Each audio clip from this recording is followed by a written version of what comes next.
नमस्कार प्यारे बच्चों। आज हम लेकर आए हैं आपके लिए क्लास 11th एनसीईआरटी का English chapter 1 the portrait of a lady and it is written by Khushwant Singh. Khushwant Singh एक इंडियन ऑथर है। इनका ट्रेन टू पाकिस्तान एक फेमस नॉवल है। इंडियन इंग्लिश हिस्ट्री में एक जाना माना नाम है खुशवंत सिंह। तो आइए चैप्टर को स्टार्ट करते हैं। चैप्टर का जैसे कि इसका टाइटल है the portrait of a lady. Portrait क्या होता है? पोर्ट्रेट होता है एक तस्वीर। ठीक है। अब आप जैसे मान लीजिए कोई तस्वीर बनाना चाह रहे हैं तो आप कैसे बनाएंगे? आप क्या सोचेंगे उसके बारे में कि ड्रेसअप कैसा था, फेस कैसा था, आइज़ कैसी थी, नोज़ कैसी थी, आप यही सब देखेंगे। तो इस पूरी जो स्टोरी है इसमें खुशवंत सिंह ने एक लेडी का पोर्ट्रेट बनाया, यानी कि एक लेडी के बारे में बताया है। और वो लेडी कौन है? उनकी ग्रैंड मदर है। ठीक है, तो let's start. My grand mother, मेरी दादी माँ, लाइक एवरीबडीज़ ग्रैंड मदर, सबकी ग्रैंड माँ की तरह, सबकी दादी की तरह। वॉज एन ओल्ड वुमन, एक बूढ़ी महिला थी, क्योंकि जब ग्रैंड मदर बन जाती है तो सारी महिलाएं बूढ़ी हो जाती हैं। यंग एज में तो कोई ग्रैंड मदर बनता नहीं। तो जैसे सबकी दादी माँ बूढ़ी होती है वैसे ही मेरी दादी माँ भी बूढ़ी थी। ठीक है, एक वृद्ध महिला थी। She had been old and wrinkled for the 20 years that I have known her. She had been old, वो बूढ़ी हो चुकी थी, एंड रिंकल्ड, और उनके फेस पर रिंकल्स थे, झुर्रियाँ थी, फॉर द 20 years से 20 सालों से, दैट आई हैड नोन हर, जब से मैं उनको जानता था। ठीक है, जैसे कि आप देख रहे हो कि चैप्टर हमारा इंग्लिश में और मैं इसको डिस्क्राइब हिंदी में कर रही हूँ। तो चाहे आप इंग्लिश मीडियम से हो चाहे हिंदी मीडियम से हो, दोनों ही जगह आपको प्रॉब्लम नहीं आएगी। चलिए आगे चलते हैं। People said that she had once been young and pretty and had even had a husband, but that was hard to believe. People said, लोग कहते हैं, दैट की she had once been young, कि वो कभी यंग थी, and pretty, सुंदर भी थी, and had even had a husband, और उनके हस्बैंड भी थे, but that was hard to believe, लेकिन ये बिलीव करना, विश्वास करना बहुत हार्ड है। क्यों हार्ड है? क्योंकि उन्होंने, खुशवंत सिंह जी ने अपनी दादी को जस्ट ऐसे ही देखा था कि वो वृद्ध थी, उनके ग्रैंडफादर को उन्होंने देखा नहीं था। तो वो इमेजिन नहीं कर पाते थे, उससे आगे नहीं बढ़ पाते थे कि उनके कोई ग्रैंडफादर भी हो सकते हैं, या उनकी दादी माँ के कोई हस्बैंड भी हो सकते हैं, या वो कभी प्रिटी भी हो सकती है, कभी यंग भी हो सकती है। उनको लगता था दादी माँ बस ऐसी ही होती है दादी माँ, इससे आगे उनके बारे में वो कुछ नहीं समझते थे। ठीक है, आगे चलते हैं। My grandfather's portrait hung above the mantelpiece in the drawing room. My grandfather's portrait, यानी मेरे ग्रैंड फादर का, यानी कि उनकी ग्रैंड मदर के हस्बैंड का पोर्ट्रेट, चित्र, हैंग ओवर, टंगा हुआ था, ओवर नहीं सॉरी अबव है, hung above the mantelpiece in the drawing room. Mantelpiece क्या होता है? जो पुराने घरों में एक चिमनी जैसा होता है जो ड्राइंग रूम में रखा रहता है। जब ज़्यादा ठंड पड़ती है तो उसको बंद कर देते हैं, ताकि क्या है कि वो हीटिंग करता रहता है। ठीक है, उसके ऊपर भी एक चिमनी रखी रहती है, तो उसके ऊपर जो जगह होती है उसमें कोई शो पीस या फोटो लगा सकते हैं, तो वो होता है मेंटल पीस। वो उनके ड्राइंग रूम में मेंटल पीस के ऊपर टंगा हुआ था। He wore a big turban and loose fitting clothes. उस पिक्चर में उन्होंने, किन्होंने, उनके ग्रैंडफादर ने एक बिग टर्बन, एक बड़ी सी पगड़ी, एंड लूज फिटिंग क्लॉथ्स, और लंबा सा कुर्ता पहना हुआ था। क्योंकि खुशवंत सिंह जी क्या है, सिख है, और सिख लोगों में आपने देखा होगा कि वो एक टर्बन बांधते हैं, जिसे पाग कहते हैं पंजाबी भाषा में, और लूज फिटिंग क्लॉथ्स, और वो कुर्ता जैसा पहनते हैं। ठीक है, कुर्ता पजामा जो होता है उसे पहनते हैं। ठीक है, तो वही कपड़े उनके ग्रैंडफादर ने पहने हुए थे। ठीक है, और आपको पता भी होना चाहिए खुशवंत सिंह खुद भी पंजाब से ही थे। His long white beard covered the best part of his chest, and he looked at least 100 years old. White beard, sorry, his long, उनकी long लंबी, white, बिल्कुल white, beard दाढ़ी, covered the best part of his chest, यानी कि उनके chest के almost part को cover कर लेती थी, and he looked at least 100 years old, और वो लगते थे कि कम से कम वो 100 years के तो हैं ही। ठीक है, He did not look the sort of person who would have a wife or children. He did not look, वो कभी ऐसे नहीं लगते थे, द sort of person के इस टाइप के व्यक्ति नहीं लगते थे, who would have a wife, जिनकी कोई वाइफ रही होगी या उनके बच्चे रहे होंगे, क्योंकि वो उनकी जो लास्ट एज थी ना उस टाइम का पिक्चर है, उनके यंग एज का पिक्चर तो वो है नहीं। तो खुशवंत सिंह जी जो ऑथर है उनको क्या लगता है कि ये मेरे ग्रैंडफादर हैं, लेकिन वो इतने बूढ़े हैं कि उनके लिए आप इमेजिन ही नहीं कर सकते कि उनकी कोई वाइफ भी हो सकती है या उनकी कोई बच्चे भी हो सकते हैं। He looked as if he could only have lots and lots of grandchildren. He looked, वो लगते थे, दिखते थे, एज इफ, जैसे कि he could only have lots and lots of grandchildren, यानी कि उनके बहुत सारे ग्रैंड चिल्ड्रन हो सकते हैं। उनकी वाइफ और चिल्ड्रन का तो वो इमेजिनेशन नहीं कर सकते, लेकिन उनके बहुत सारे लॉट्स ऑफ ग्रैंड चिल्ड्रन का वो इमेजिनेशन कर सकते हैं। As for my grand mother being young and pretty the thought was almost revolting. ऐसे ही जैसे वो अपने ग्रैंडफादर के लिए सोच रहे हैं, ऐसे ही वो कह रहे हैं as for my grand mother, ऐसे ही मेरी ग्रैंड मदर के लिए कि बीइंग यंग एंड प्रिटी, वो भी कभी यंग और प्रिटी रही होंगी। The thought was almost revolting, यानी कि ये थॉट ही बहुत रिवॉल्टिंग है, यानी कि हार्ड टू बिलीव है। Revolting means hard to believe, मतलब इसे विश्वास नहीं किया जा सकता, क्योंकि जो बच्चे होते हैं ना वो अपनी दादी को सिर्फ दादी ही समझते हैं, उनकी लाइफ के बारे में वो पहले कैसे रहे होंगे उनको कोई मतलब नहीं है। अब उनको ये कहे ना कि ऐसा है या ऐसा था, तो उनके लिए बहुत मुश्किल हो जाता है ऐसा सोचना कि यार ऐसा भी रहा होगा। तो ये उनके लिए क्या था, हार्ड टू बिलीव था। She often told us of the games she used to play as a child. वो हमेशा बताया करती थी, शी ऑफन टोल्ड अस, वो हमें बताया करती थी, ऑफ द गेम्स, गेम्स के बारे में, खेलों के बारे में, she use to play as a child, जो वो खेला करती थी एज अ चाइल्ड, बच्चे, जब वो बच्ची थी। That seem quite absurd and undignified on her part and we treated it like the fables of the prophet she use to tell us. तो जब वो अपनी गेम्स के बारे में, अपने बचपन के बारे में बताया करती थी, तो it seem quite absurd and undignified, तो ये कैसा लगता था कि बिल्कुल सेट नहीं हो रहा। एब्सर्ड मतलब जो उस पर सजे नहीं, मतलब उस पर सेट ना हो, कि दादी भी कभी गेम खेल सकती थी ऐसा। एंड अनडिग्निफाइड, अनडिग्निफाइड एक तो होता है डिग्निफाइड कि हाँ उस पर सेट होता है जस्ट लाइक डिग्निटी, और एक होता है अनडिग्निफाइड, ये सूट नहीं हो रहा, इस तरीके के। ऑन हर पार्ट, उनके पार्ट के ऊपर, यानी कि उनके ऊपर ये सूट नहीं होता था। एंड बी ट्रीटेड, और हम उसे ट्रीट करते थे लाइक द फेबल्स, एक कहानी की तरह, कहानियों की तरह, of the prophets she use to tell us, जो काल्पनिक कहानियाँ होती हैं ना, प्रॉफिट्स की कहानियाँ, उनकी तरह हम उन्हें यूज़ करते थे। She had always been short and fat and slightly bent, वो हमेशा से छोटी थी, यानी कि छोटे कद की थी, फैट थोड़ी मोटी थी, एंड स्लाइटली बेंट थोड़ी सी झुकी हुई थी। Her face was criss cross of wrinkles running from everywhere to everywhere, उनका जो फेस था वो जो क्रिस क्रॉस, क्रिस क्रॉस क्या होता है, ये क्रिस क्रॉस, ठीक है, ये इस तरीके से जो लाइनें एक दूसरे से आके मिल जाती है उसको कहेंगे Chris cross of wrinkles. Wrinkles क्या होती है, झुर्रियाँ, झुर्रियाँ होती है जो बुजुर्ग लोगों के फेस पे होती है, एक उम्र के बाद फेसेस पे झुर्रियाँ आने लग जाती है, लेकिन जैसे जैसे एज बढ़ती है झुर्रियाँ ज़्यादा हो जाती है। तो जो क्रिस क्रॉस बन चुका था उनके फेस पर रिंकल्स का, रनिंग फ्रॉम एवरीवेयर, जो कि हर तरफ से आ रहा था और हर तरफ जा रहा था, यानी कि फेस के हर हिस्से पर झुर्रियाँ ही झुर्रियाँ थी।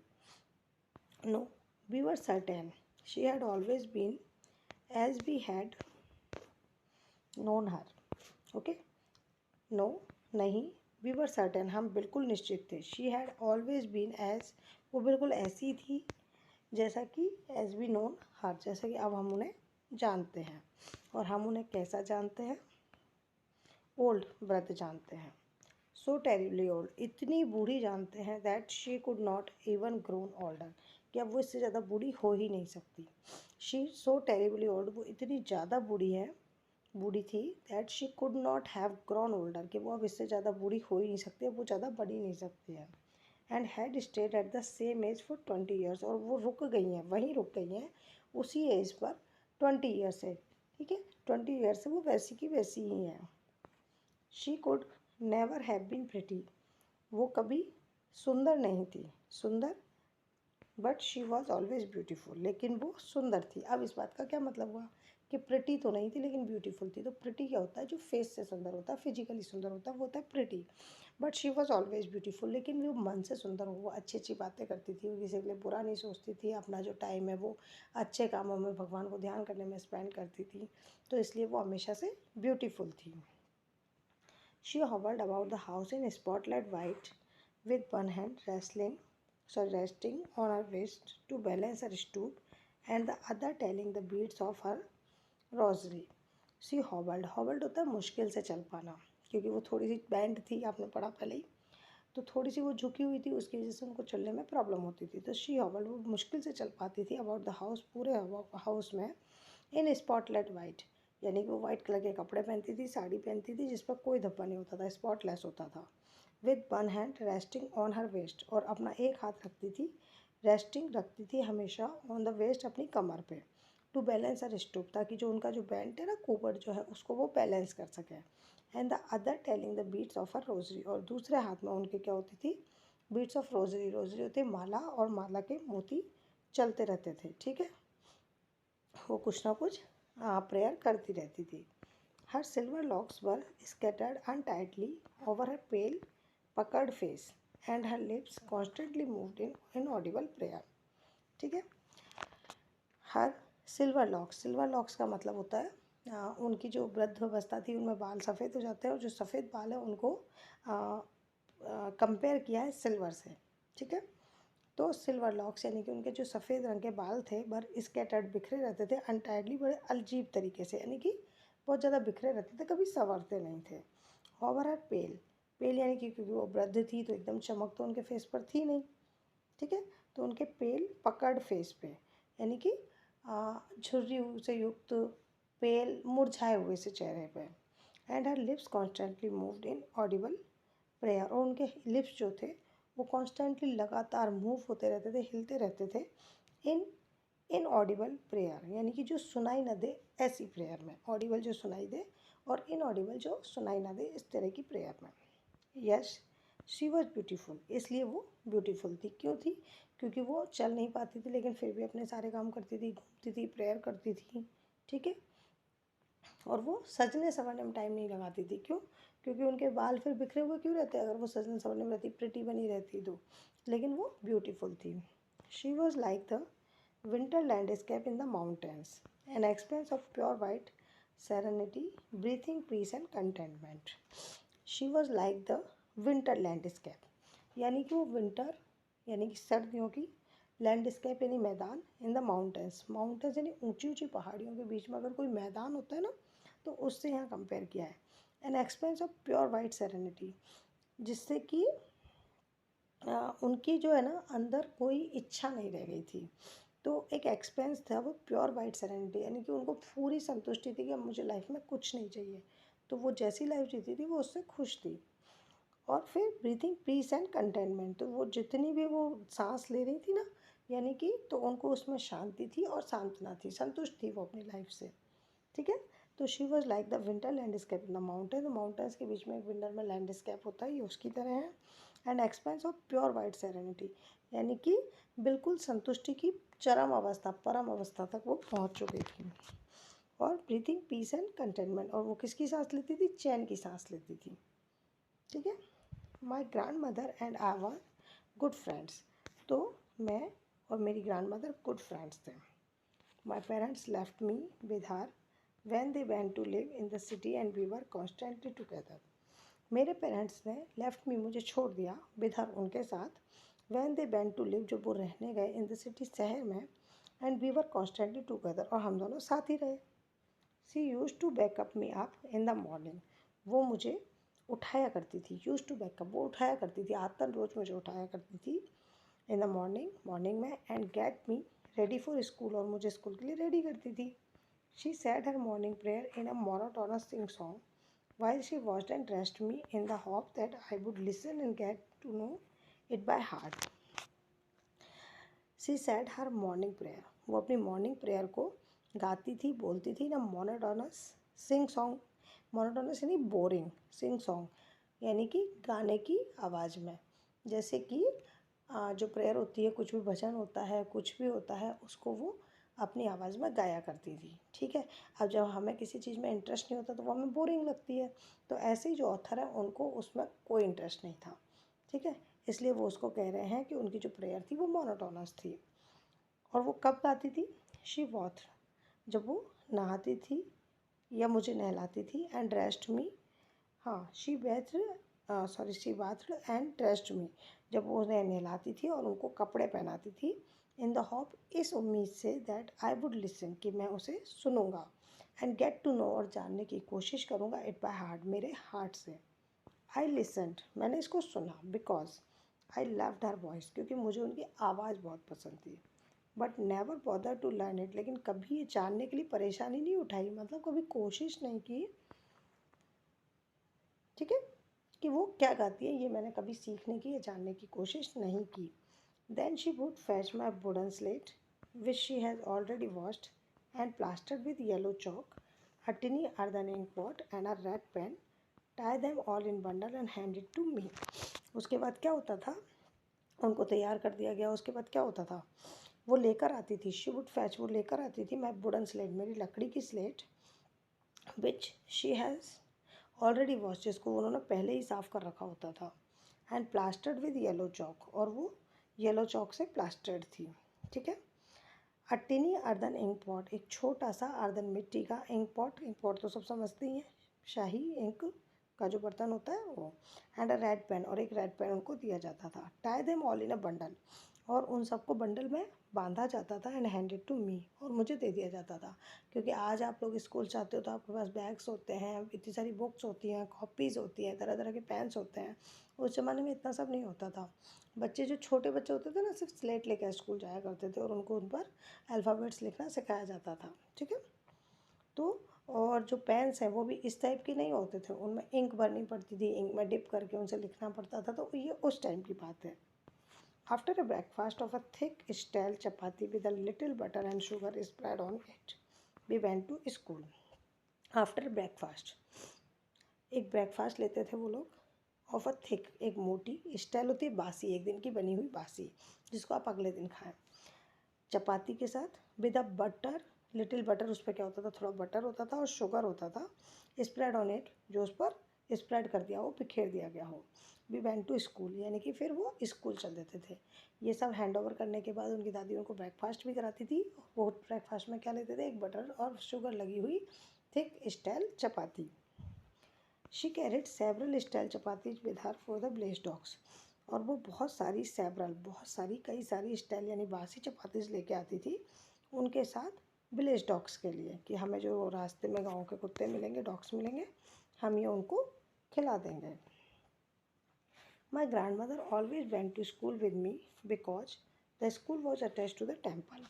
माई ग्रैंड मदर, मेरी दादी, ऑलवेज वेंट टू स्कूल, हमेशा वह स्कूल जाती थी, विद मी, मेरे साथ, because the school was attach to the temple, school क्या था कि टेम्पल से अटैच था, मंदिर में ही स्कूल था।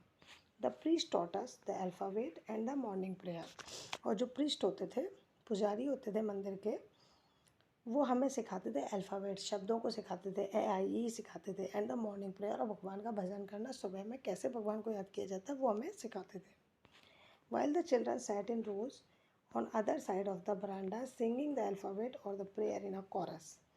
ठीक है।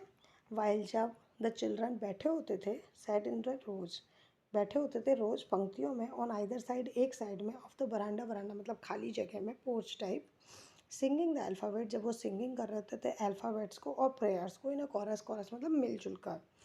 तो उस वक्त क्या हो रहा होता था, my grand mother said inside reading the scriptures, तो मेरी ग्रैंड मदर क्या करती थी, वो मंदिर के अंदर बैठी हुई होती थी, और स्क्रिप्चर्स क्या होती थी, अपनी होली बुक्स जो होती हैं, रिलीजियस बुक्स जो होती हैं, उनको कहा है स्क्रिप्चर्स, तो वो उनको रीड कर रही होती थी।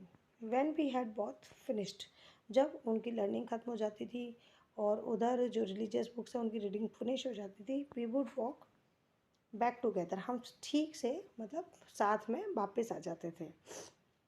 This time the village dogs would meet us at the temple door, और इस टाइम क्या होता था हमको, कि विलेज डॉग्स जो होते थे वो हमको टेम्पल के डोर पे मिलते थे, क्योंकि वो रेगुलरली आ रहे थे, रेगुलरली उनको चपातीज प्रोवाइड कर रहे थे, तो डॉग्स को भी उम्मीद होती थी कि अब मिलेगी, तो वो उनको वहीं मिलते थे। They followed us to our home, growling and fighting with each other for the chapatis we threw to them. और वो हमें फॉलो करते थे हमारे घर तक, ग्रॉलिंग यानी घुर्राते हुए, एंड फाइटिंग लड़ते हुए, विद ईच अदर एक दूसरे के साथ, फॉर द चपातीज उन चपातीज के लिए, वी थ्रू टू देम जो हमने उनको डाली थी, उनके लिए खाने के लिए डाली थी। ठीक है।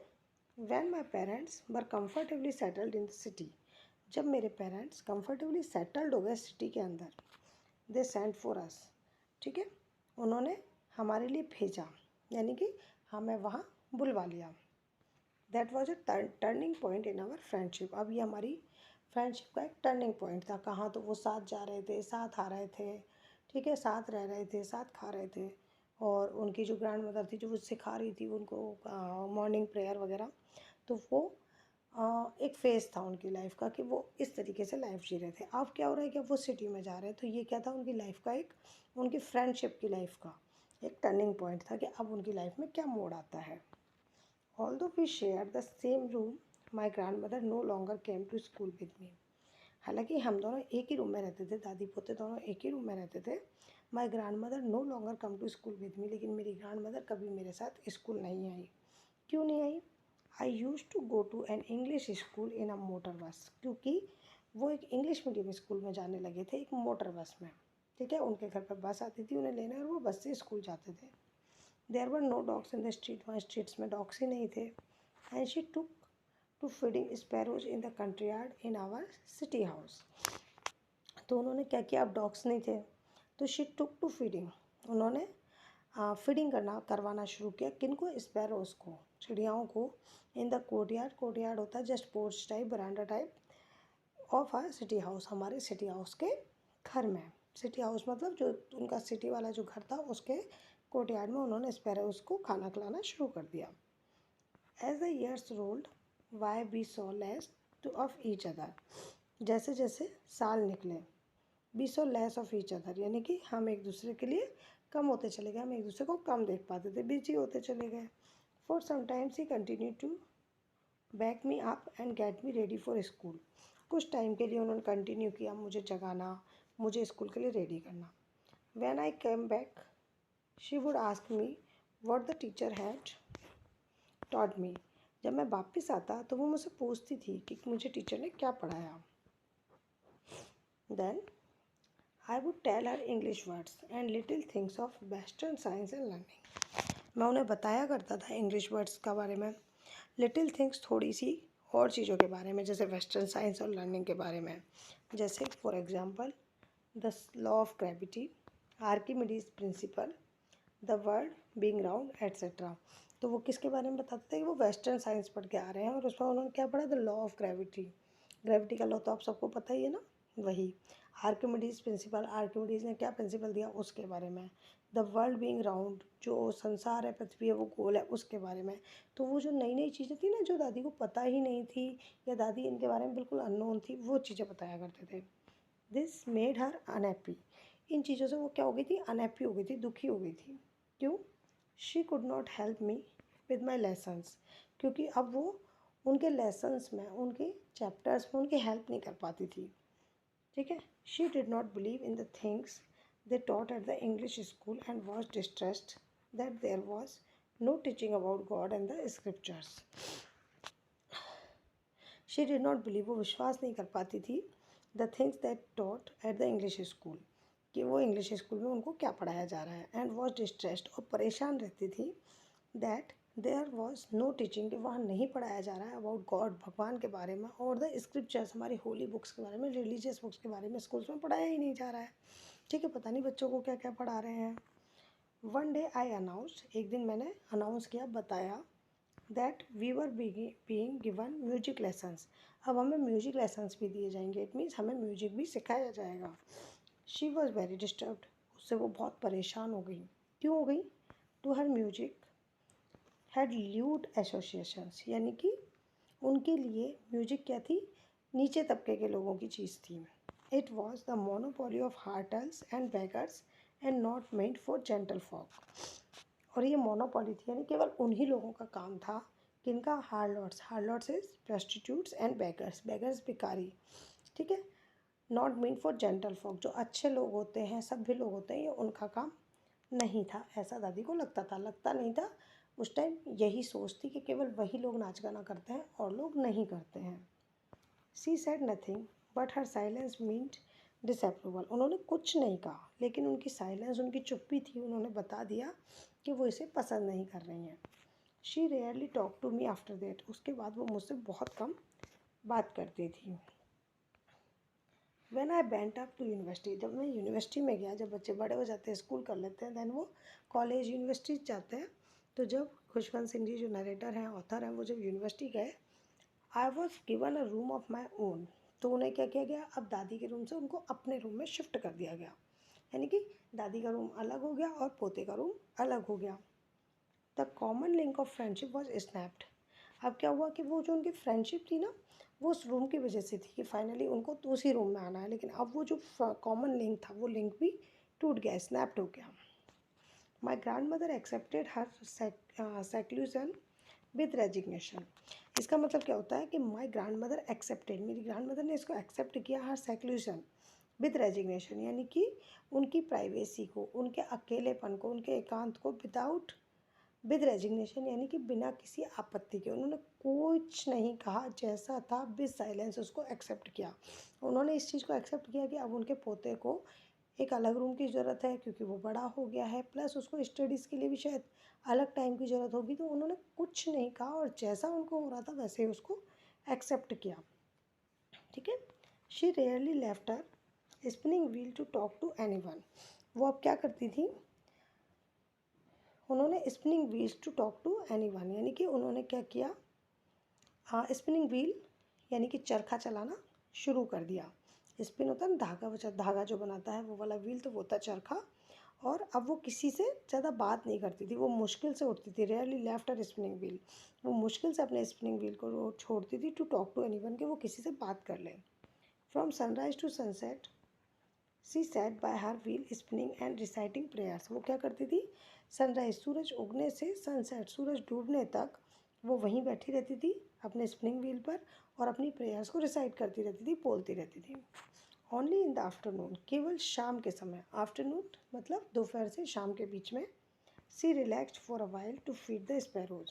वो रिलैक्स होती थी, छोड़ती थी उस काम को, फॉर अ वाइल थोड़ी देर के लिए, टू फीड द स्पैरोज। जो स्पैरोज जो कि उन्होंने आदत डाली थी जब वो यहाँ आ गई थी, जब वो सिटी हाउस में आ गई थी, तो डॉग्स नहीं मिल रहे थे, तो उन्होंने स्पैरोज को फीड कराना शुरू किया था। तो जब वो अपने स्पैरोज को फीड करवाती थी, तो उसके लिए वो थोड़ी देर रिलैक्स होती थी कि वो उस जगह को छोड़ रही हैं। While she sat in the verandahs breaking the bread into little bits, hundreds of little birds collected round to her, creating a veritable bedlam of chirpings.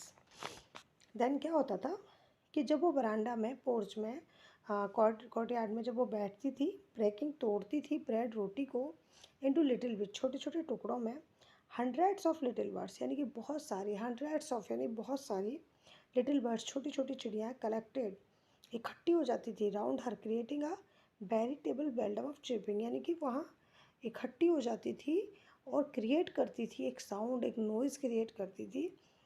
किसका, चिरपिंग का, चहचहाट का। वेरिटेबल बेल्डम यानी वो सब मिलकर एक साथ गाती थी तो बहुत तेज़ नॉइज़ होता था, और वो क्या था, चिरपिंग का नॉइज़ था, चहचहाट का नॉइज़ था। Some came and perched her own legs, कुछ उनके पास आती, पर्स्ड हर ओन लेग, उनके पैरों पर बैठ जाती, लेट जाती। अदर्स ऑन हर शोल्डर्स, कुछ उनके कंधों पर बैठ जाती, शोल्डर्स पर बैठ जाती। सब इवन सेट ऑन हर, और कुछ उनके सर पर भी बैठ जाती थी। She smiled but never should them away, वो स्माइल करती थी, खुश होती थी, लेकिन कभी उनको भगाती नहीं थी, शू नहीं करती थी। It use to be the happiest half hour of the day for her, और ये उनका सबसे खुश, यानी कि पूरे दिन में ये आधा जो घंटा होता था जिसमें वो सबसे ज़्यादा खुश होती थी। ठीक है। When I decided to go abroad for further studies, अब उनका यूनिवर्सिटी कंप्लीट हो गया, कॉलेज कंप्लीट हो गया, तो उन्होंने क्या किया, वैन आई डिसाइडेड, जब मैंने डिसाइड किया टू गो अब्रॉड, अब्रॉड मतलब आउट ऑफ इंडिया, विदेश जाने के लिए, फॉर फर्दर स्टडीज़ यानी कि आगे की पढ़ाई के लिए। I was sure my grand mother would be upset, मैं श्योर था, मैं इस चीज़ के लिए बिल्कुल श्योर था, निश्चिंत था, कि आश्वस्त था कि मेरी ग्रैंड मदर अब तो बिल्कुल अपसेट हो जाएंगी, उनको अच्छा नहीं लगेगा। I would be away for 5 year, क्योंकि मैं 5 साल के लिए दूर हो जाऊँगा। And at her age one could never tell, और उनकी एज में कोई इतना कह नहीं सकता, मतलब वो कह नहीं पाएंगी लेकिन वो परेशान हो जाएंगी। But my grand mother could, लेकिन मेरी ग्रैंड मदर ने किया, क्या किया, कर सकती थी वो। She was not even sentimental, वो बिल्कुल सेंटिमेंटल नहीं हुई। She came to leave me at the railway station but did not talk or show any emotion. वो शी केम, वो आई टू लीव, छोड़ने के लिए मुझे, एट द रेलवे स्टेशन पर, बट डिड नॉट टॉक, उन्होंने कोई बात नहीं की, और शो एनी इमोशन, और किसी की फीलिंग, कोई इमोशन उन्होंने शो नहीं किया कि उनको दुख हो रहा है, या वो मिलेंगी, या वो कल रहेंगी कि नहीं रहेंगी, कोई किसी टाइप का इमोशन उन्होंने शो नहीं किया। हर लिप्स मूव्ड इन प्रेयर, उनके जो लिप्स थे वो मूव होते रहे प्रेयर में। Her mind was lost in prayer, और उनका जो माइंड था वो केवल प्रेयर में ही था, वो हमेशा प्रेयर में ही खोई रहती थी। Her fingers were very busy, sorry, her fingers were busy telling the beats of her rosary, यानी कि उनके जो फिंगर्स थे वो हमेशा बिजी रहते थे, तो वो उस वक्त भी बिजी थे उनकी बीट्स ऑफ रोजरी, उनकी माला को जपने में। Silently she kissed my forehead, silently, बहुत शांति से, शी किस्ड, उन्होंने प्यार किया, चुम्बन लिया, किस किया मेरे फोरहेड पर, माथे पर। And when I left I cherish the most imprint as perhaps the last sign of physical contact between us, और जब मैंने छोड़ा, जब मैं वहाँ से चला, आई चेरिश्ड, मैंने इस चीज़ को फील किया, अंदर से खुशी महसूस की। द मॉइस्ट, मतलब मॉइस्ट होता है थोड़ा गीला, इम्प्रिंट मतलब निशान, एज परहैप्स, कि ये शायद last sign of physical contact between us, कि हमारे बीच कभी मेरी दादी ने मुझे जो टच किया शायद ये लास्ट था, इसके बाद उन्होंने मुझे कभी टच नहीं किया शायद। तो मुझे ऐसा लगा कि ये शायद लास्ट इम्प्रिंट है, क्या पता कल दादी मुझे मिले ना मिले, 5 साल बाद दादी रहे ना रहे। तो मैंने इसको ऐसे फील किया कि ये मेरा उनके साथ मॉइस्ट इम्प्रिंट था, ठीक है। But that was not so, लेकिन ये ऐसा नहीं था। वो पहले कह रहे हैं कि ये लास्ट इम्प्रिंट था, लेकिन बाद में कह रहे हैं कि नहीं, ऐसा नहीं था। After 5 years I came back home and was met by her at the rail station. 5 साल बाद, after 5 years I came back, जब मैं वापस आया होम घर पे, and was met by her at the station, वो फिर से मुझे वही रेलवे स्टेशन पर मिली। She did not look a day older, और वो एक दिन भी बूढ़ी नहीं लग रही थी, जैसे मैं उन्हें 20 साल से देख रहा था वैसी की वैसी ही थी वो। She still had no time for words, and while she clasped me in her arms, I could hear her recited her prayers. She still had no time for words. अभी भी उनके पास कोई शब्दों के लिए टाइम नहीं था। इट मीन्स वो कोई बात नहीं करती थी। And while she clasped me in arms, और उन्होंने क्या किया, उन अपने पोते को अपनी बाहों में, भुजाओं में जकड़ लिया, बाहों में भर लिया, मतलब गले लगा लिया। And I could hear her reciting her prayers, और अब मैं उनको, वो इतना पास थी तो वो क्या बोल रही थी वो अब मैं सुन पा रहा था, कि वो क्या रिसाइट करती थी, क्या मंत्र बोलती थी, वो अब मैं सुन पा रहा था। Even on the first day of my arrival her happiest moment were with her sparrows whom she fed longer and with frivolous rebukes. It means even the first day of my arrival, जैसे ही 5 साल बाद जब narrator author जब आए, वो abroad से वापस आए हैं, तो जब वो फर्स्ट डे था उनके अराइवल का, तो भी उनका जो हैप्पीएस्ट मोमेंट था वो क्या था, वो स्पैरोज़ को फीड कराना था, जो कि होम सी फेड लॉन्गर, जो उनको वो लंबे टाइम से फीड करा रही थी, विथ फ्रिवुलस रिब्यूक्स। रिब्यूक होता है डांटना, और फ्रिवुलस मतलब आराम से, शांति से, मतलब ऐसी फटकार नहीं जिससे किसी को बुरा लगे, प्यार वाली फटकार, प्यार वाली डांट, ठीक है, प्यार से डांटने वाली। तो वो उनको खाना भी खिलाती थी और प्यार से डांटती भी रहती थी, ठीक है। In the evening a change came over her, evening में एक चेंज आया, क्या चेंज आया, शी डिड नॉट प्रे, उन्होंने प्रेयर नहीं की। She collected the woman of the neighbourhood, got an old drum and started to sing. उन्होंने क्या किया, आस पड़ोस की जो औरतें थी, महिलाएं थी, लेडीज थी, उनको कलेक्ट किया, इकट्ठा किया। गॉट एन ओल्ड ड्रम, और एक पुराना ड्रम लिया, एक ढोलक लिया, एंड स्टार्टेड टू सिंग, और गाना गाना शुरू किया। For several hours she thumped the sagging skills of the dilapidated drum. It means for several hours, कई घंटों तक, शी थम्ड, मतलब वो मारती रही, बजाती रही, द सैगिंग स्किन, यानी सैगिंग मतलब टूटी फूटी बेकार स्किन ऑफ द डेलिपेटेड ड्रम, उस पुराने से ड्रम की, ढोलक की स्किन को वो बजाती रही। एंड संग of the home coming of warriors, और उन्होंने क्या गाया, उन्होंने गाने गाए किस चीज़ के, होम कमिंग ऑफ वॉरियर्स, जब योद्धा लोग घर वापस आते हैं तो उस तरीके के गाने उन्होंने उन महिलाओं के साथ गाए। क्यों गाए? क्योंकि उनका पोता 5 साल बाद घर आया था, तो उन्होंने उस चीज़ को सेलिब्रेट किया। और कैसे सेलिब्रेट किया? जैसे कोई योद्धा जंग जीत कर घर आया हो, ऐसे सेलिब्रेट किया। We had to persuade her to stop to avoid overstraining. We have to persuade her, हमें उन्हें रोकना पड़ा, उनसे जिद करनी पड़ी, टू स्टॉप, रुकने के लिए, टू अवॉइड ओवर स्टैंडिंग, कि आप बहुत ज़्यादा गाना मत गाओ, ठीक है, बहुत ज़्यादा ढोलक मत बजाओ। That was the first time since I had known her she did not pray. ये उनकी लाइफ में, नरेटर की, ऑथर की लाइफ में फर्स्ट टाइम था जब उनको पता लगा कि उन्होंने प्रेयर नहीं की, वो अपनी प्रेयर कैसे छोड़ सकती थी। The next morning she was taken ill, और अगली ही सुबह, जिस दिन नरेटर आया है उस दिन उन्होंने एंजॉय किया, और उसके नेक्स्ट ही शी वॉज टेकन इल, वो बीमार पड़ गई। It was a mild fever and the doctor told us that it would go. ये एक थोड़ा फीवर था, हल्का सा, जैसे नॉर्मली आ जाता है, एंड डॉक्टर ने कहा कि ये फीवर चला जाएगा। But my grand mother thought differently, लेकिन मेरी ग्रैंड मदर ने, मेरी दादी माँ ने इसको बहुत अलग तरीके से सोचा। क्या कहा? शी टोल्ड अस, उन्होंने हमें कहा that the end was near, कि अब उनका अंत निकट है। She said that since only a few hours before the close of last chapter of her life she had omitted to pray, she was not getting to waste any more time talking to us. तो उन्होंने कहा कि since only a few hours, अब उनके पास कुछ ही घंटे बचे हैं, before the close of last chapter of life, क्योंकि उनकी लाइफ का जो लास्ट चैप्टर है वो क्लोज होने वाला है, वो ख़त्म होने वाली है। She had omitted to pray, उन्होंने, उनको प्रेयर छोड़नी पड़ी थी। Now she was not going to waste any more time, अब वो बिल्कुल भी टाइम वेस्ट नहीं करना चाहती हैं टॉकिंग टू अस, उन लोगों से बात करने में, यानी कि वो अपने बेटे से, बहू से, पोते से, किसी से कोई बात नहीं करना चाहती है, वो सिर्फ अपनी प्रेयर करना चाहती है, क्योंकि उन्होंने लास्ट इवनिंग में अपनी प्रेयर को ऑमिट किया था, मिस किया था, क्योंकि वो अपने पोते के घर आने को सेलिब्रेट कर रही थी।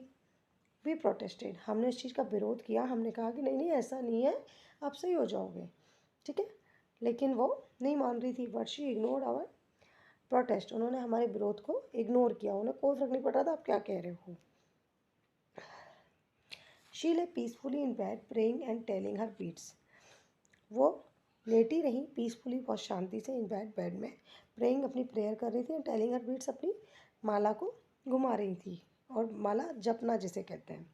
Even before we could suspect, even before, इससे पहले कि हमें कुछ सस्पेक्ट हो, कुछ संदेह हो, हम कुछ सोचें। हर लिप्स स्टॉप्ड मूविंग, उनके जो लिप्स थे, होठ थे, स्टॉप हो गए मूविंग, हिलना। And the rosary fell from her lifeless fingers, और उनकी जो जपने की माला थी, प्रेयर करने की जो माला थी, रोजरी थी, वो गिर गई फ्रॉम हर लाइफलेस फिंगर्स, उनके लाइफलेस उन हाथों से जिनमें आप लाइफ नहीं बची थी, यानी कि दादी इस दुनिया को छोड़ चुकी थी। A peaceful pallor spread on her face, and we knew that she was dead. A peaceful pallor, यानी कि पीसफुल, बिल्कुल शांति वाला, पैलर एक पीलापन, ठीक है, एक जो लाइफ होती है उसकी जो चमक होती है, और उसके बाद अगर उसमें लाइफ नहीं हो तो पीला पड़ जाता है, उस तरीके का पैलर, पीलापन। स्प्रेड ऑन हर फेस, उनके फेस पर फैल गया। एंड वी न्यू, और हमें पता चला, दैट शी वॉज डेड, कि वो अब नहीं है, she is no more. We lifted her off the bed and, as is customary, laid her on the ground and covered her with a red shroud. We lifted her off, हमने उन्हें ज़मीन से लिया, ज़मीन पे लिया, इट मीन्स उनको bed से उतारा। एज इज कस्टमरी, यानी कि ये रिवाज है, कस्टम है। Laid her on the ground, उनको ज़मीन पर लिया, ज़मीन पर लिटाया। एंड कवर्ड हर, और उनको कवर किया विद रेड श्राउड, एक लाल रंग के कपड़े में। After a few hours in of morning we left her alone to make arrangement for her funeral. कुछ घंटों का मॉर्निंग शोक रखने के बाद, होता है ना जब किसी की डेथ हो जाती है तो उस घर के सब लोग बैठ के शोक सभा करते हैं, वही करके हमने उन्हें छोड़ दिया अलोन, टू मेक अरेंजमेंट्स करने के लिए, फॉर हर फ्यूनरल, उनके अंतिम संस्कार के लिए अरेंजमेंट करने के लिए। In the evening we went to her room with a crude stretcher to take her to be cremated. Evening में हम गए उनके रूम में। एक क्रूड स्ट्रेचर होती है जिसको अर्थी बोलते हैं, ठीक है। अर्थी पर होती है, डेड बॉडी को लेके जाना पड़ता है, ठीक है, टू बी क्रीमेटेड, उनको अंतिम संस्कार के लिए ले जाने के लिए। The sun was setting and had lit her room and बरामदा with a blaze of golden light. Sun क्या हो रहा था, छिप रहा था, सेट हो रहा था। एंड हर लिट, और उसकी जो रोशनी थी, हर रूम, उनके रूम को जला रही थी। इट मीन्स उसमें प्रकाश भर दिया था। एंड बरांडा में with a blaze of golden light, golden colour की लाइट की चमक वहाँ फैल गई थी। जैसे इवनिंग में जो लाइट होती है उसकी जो चमक थी वो उनके रूम में और उस बरांडा में भरी हुई थी। We stopped half way in the courtyard, हम कोर्टयार्ड के हाफ वे में रुक गए। क्यों रुक गए, क्या देखा उन्होंने ऐसा? All over the veranda and in her room right up to where she lay dead and stiff wrapped in the red shroud, thousands of sparrows sat scattered on the floor. वो क्यों रुक गए थे कि ऑल ओवर द वरांडा, यानी कि वो सारा जो उनका कोर्टयार्ड था, वरांडा था, उसमें पूरे में भरे हुए, इनर रूम, उनके पूरे रूम में भरे हुए, राइट अप टू, बिल्कुल वहाँ तक, वेयर शी ले डेड, जहाँ वो डेड होकर पड़ी हुई थी या लेटी हुई थी, एंड स्टिफ रैप्ड, और लिपटी हुई थी, इन अ रेड शाउड, उस लाल रंग के कपड़े में। थाउजेंड्स ऑफ स्पैरोज, हजारों स्पैरोज, हजारों चिड़ियाएँ, sat scattered on the floor, बिखरी हुई बैठी हुई थी फ्लोर पर, ठीक है। यानी कि उनके लिए मौन करने, उनके लिए शोक मनाने उनकी वो चिड़ियाएँ भी आई थी जिनको वो रोज़ फीड कराती थी। देयर वॉज नो चिरपिंग, लेकिन आज वहाँ कोई आवाज़ नहीं थी, कोई चहचहाट नहीं थी। We felt sorry for the birds and my mother felt some bread for them, हमने बहुत दुख हुआ उन बर्ड्स के लिए, क्या उन्हें कोई दाना नहीं डालेगा, कोई ब्रेड्स नहीं डालेगा, कोई रोटी नहीं डालेगा। इसलिए माय मदर, जो नरेटर की, ऑथर की मदर हैं, वो उन्होंने क्या किया, कुछ ब्रेड वो लेकर आई, जाकर लेकर आई। She broke it into little crumbs, उन्होंने इसे तोड़ा छोटे छोटे टुकड़ों में। The way my grand mother used to, जिस तरीके से मेरी ग्रैंड मदर किया करती थी, एक ब्रेड को लेती थी, एक रोटी को छोटे छोटे टुकड़ों में तोड़ देती थी और उनके लिए डाल देती थी। And threw it to them, और उनके लिए उनको डाल दिया, फेंक दिया। The sparrows took no notice of the bread, तो स्पैरोज ने क्या किया, उस पर ध्यान ही नहीं दिया, उन्होंने ब्रेड पर कोई ध्यान ही नहीं दिया। क्या हुआ, when we carried my grand mother's corpse off, they flew away quietly, जब वो लोग ग्रैंड मदर को कॉप्स ऑफ यानी अंतिम संस्कार के लिए ले गए, दे फ्लू अवे क्वाइटली, वो सारी की सारी बहुत शांति से उड़ गई। Next morning the sweeper swept the bread crumbs into the dustbin, और जब बाहर सफाई वाले जो आते थे उन्होंने उन ब्रेड क्रम्स को, उन रोटी के टुकड़ों को डस्टबिन में डाला, क्योंकि वो केवल खाने नहीं आती थी, वो केवल दाना खाने या रोटी खाने नहीं आती थी, उनको एक इमोशनल टच था दादी माँ से, वो उनसे मिलने आई थी, इसलिए वो सारी चिड़िया क्या थी, उनके अंतिम समय में भी उनको मिलने आई थी। तो वो रोटी तो एक जरिया था उनके पास आने का, जिसके तरीके से वो दादी माँ उन्हें बुलाती थी, ठीक है, और उनके साथ हैप्पीनेस फील करती थी, खुश होती थी, उनका हैप्पीएस्ट मोमेंट सेलिब्रेट करती थी, ठीक है। तो मुझे उम्मीद है ये चैप्टर आपको समझ में आया होगा। समझ में आया तो प्लीज़ लाइक करना, शेयर करना, सब्सक्राइब करना। हम मिलेंगे अगले चैप्टर में, अगली वीडियो में। तब तक के लिए गुड बाय।